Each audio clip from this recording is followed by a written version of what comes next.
बच्चों, आज हम पढ़ेंगे कक्षा 6 विज्ञान यानी साइंस का अध्याय 7 पौधों को जानिए। हम आपको बताएंगे बच्चों इस पाठ से संबंधित प्रश्नों के उत्तर। लेकिन उससे पहले आइए बात करते हैं इस पाठ में आपने क्या कुछ पढ़ा। आप देख रहे हैं यहाँ पर आपने क्या सीखा। कुछ इम्पोर्टेंट पॉइंट है आपके लिए, आप इन्हें याद करें। नंबर 1, सामान्यतः पौधों का वर्गीकरण उनकी ऊंचाई, तने एवं शाखाओं के आधार पर शाख, झाड़ी एवं वृक्ष में किया जाता है। याद रखें बच्चों। नंबर 2, तने पर पत्तियां, पुष्प तथा फल होते हैं। क्या होते हैं? पत्तियां, पुष्प तथा फल होते हैं। नंबर 3 पॉइंट आपके लिए, सामान्यतः पत्ती में पर्णवृंत और फलक होते हैं। अगला है बच्चों 4 पॉइंट आपके लिए, पत्ती में सिराओं का प्रतिरूप सिरा विन्यास कहलाता है। यह जालिका रूपी अथवा समांतर हो सकता है। 5वां इम्पोर्टेंट पॉइंट है बच्चों, पत्तियां वाष्पोत्सर्जन क्रिया द्वारा जल वाष्प को वायु में निष्कासित करती हैं। नंबर 6, हरी पत्तियां सूर्य के प्रकाश की उपस्थिति में वायु एवं जल से प्रकाश संश्लेषण क्रिया द्वारा भोजन बनाती हैं। आप जानते हैं ना प्रकाश संश्लेषण क्या होता है? फोटोसिंथेसिस जिसे कहा जाता है। अगला है बच्चों नंबर 7, जड़ें मिट्टी से जल एवं खनिज पदार्थों का अवशोषण करती हैं तथा पौधों को मिट्टी में दृढ़ता से जमाए रखती हैं। 8वां पॉइंट है, जड़ें मुख्यतः 2 प्रकार की होती हैं, मूसला जड़ एवं रेशेदार जड़। कितने प्रकार की होती हैं? 2 प्रकार की, मूसला जड़ और रेशेदार जड़। 9वां पॉइंट है बच्चों, जालिका रूपी सिरा विन्यास युक्त पत्तियों वाले पौधों की जड़ें मूसला जड़ होती हैं, जबकि समांतर सिरा विन्यास युक्त पत्तियों वाले पौधों की जड़ें रेशेदार होती हैं। 10वां पॉइंट है, तने द्वारा जड़ों से पत्तियों और दूसरे भागों को जल और पत्तियों से भोजन पौधों के अन्य भागों तक पहुंचता है। याद रखें बच्चों। 11वां पॉइंट आपके लिए, पुष्प के विभिन्न भाग हैं और कौन कौन से? बाह्यदल, पंखुड़ी, पुंकेसर और स्त्री केसर। याद रखेंगे ये पुष्प के विभिन्न भागों के नाम हैं। 12वां पॉइंट है बच्चों, पौधों के प्रकार। पौधों के विभिन्न प्रकार होते हैं जो कि निम्नलिखित हैं और कौन कौन से होते हैं?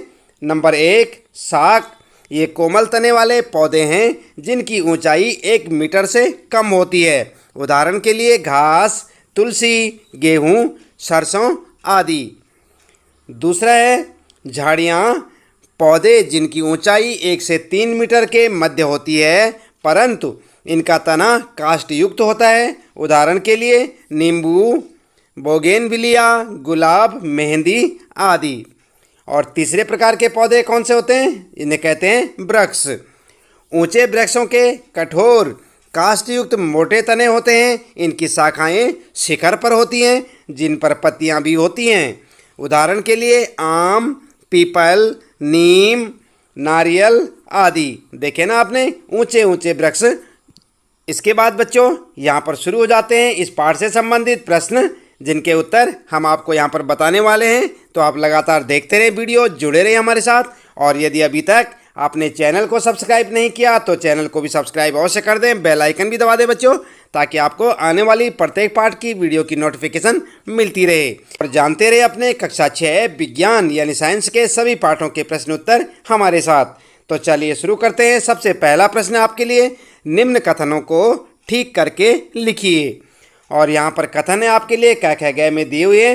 क है, तना मिट्टी से जल एवं खनिज अवशोषित करता है। ख है, पत्तियाँ पौधे को सीधा खड़ा रखती हैं। लगता है आपको पत्तियाँ रखती हैं या तना रखता है? चलिए आगे उत्तर में हम आपको बताएंगे।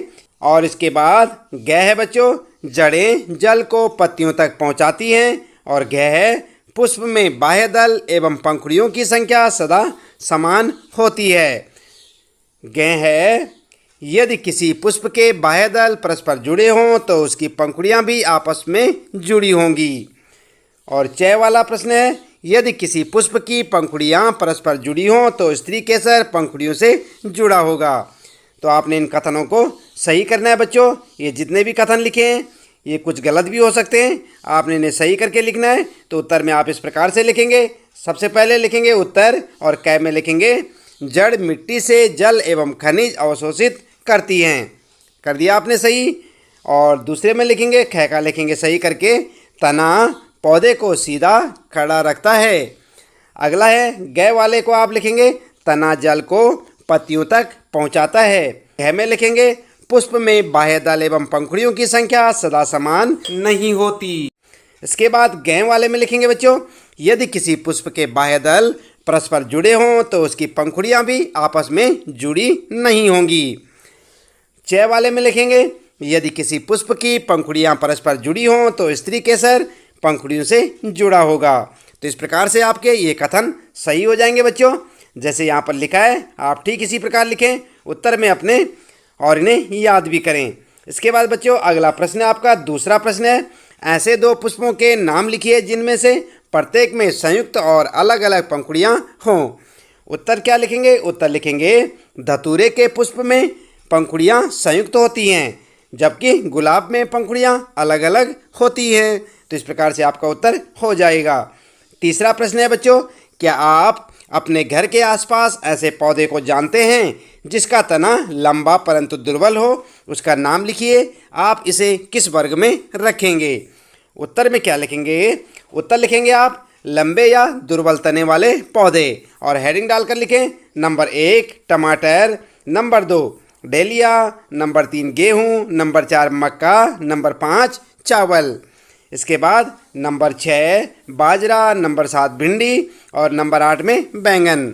ये सभी क्या है शाक वर्ग में आते हैं। तो इस प्रकार से आप इस प्रश्न का उत्तर अपना लिख सकते हैं बच्चों। तीसरा प्रश्न था ये और इसका उत्तर।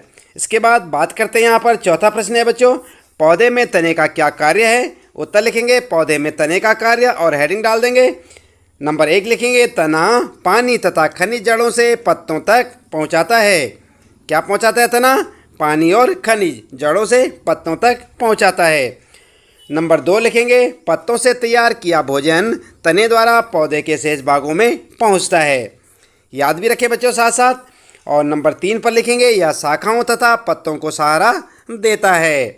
और इस प्रकार से आपके चौथे प्रश्न का उत्तर हो जाएगा। यहाँ से आप पहले प्रश्न देखें बच्चों, उसके बाद उत्तर लिखना शुरू करें और 1 2 3 करके पॉइंटों में लिखें। इसके बाद बच्चों बात करते हैं पांचवा प्रश्न है निम्न में से किन पत्तियों में जालिका रूपी शिरा विन्यास पाया जाता है?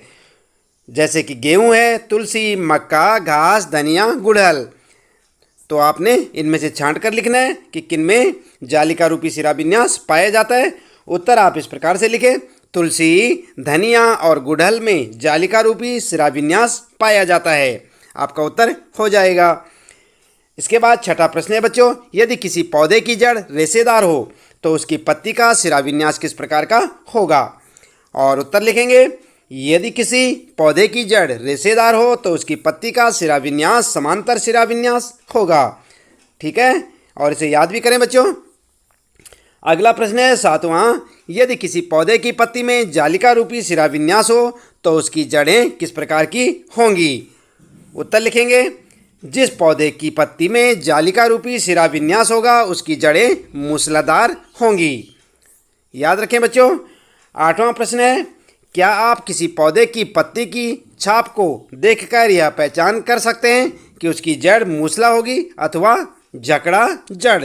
कैसे पहचानेंगे? तो उत्तर में आप लिखेंगे बच्चों हाँ किसी कागज़ पर पौधे की पत्ती की छाप को देखकर हम यह पहचान कर सकते हैं कि उसकी जड़ मूसला जड़ अथवा जकड़ा यानी कि रेशेदार होगी, क्योंकि मूसला शिरा विन्यास में एक चौड़ी मध्य सिरा होती है परंतु समांतर शिरा विन्यास वाली पत्ती में कोई मध्य सिरा नहीं होती। जिन पौधों में जालीदार शिरा विन्यास होता है उनमें मूसला जड़ यानी कि टैप रूट्स होती है, जबकि अन्य पौधों के पत्तों में जिनमें समांतर शिरा विन्यास है उसमें झकड़ा जड़ यानी फाइबर्स रूट होती है।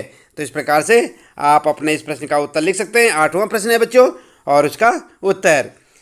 इसके बाद बात करते हैं यहाँ पर नौवां प्रश्न आता है किसी पुष्प के विभिन्न भागों के नाम लिखिए। तो पुष्प के विभिन्न भागों के नाम क्या क्या होंगे?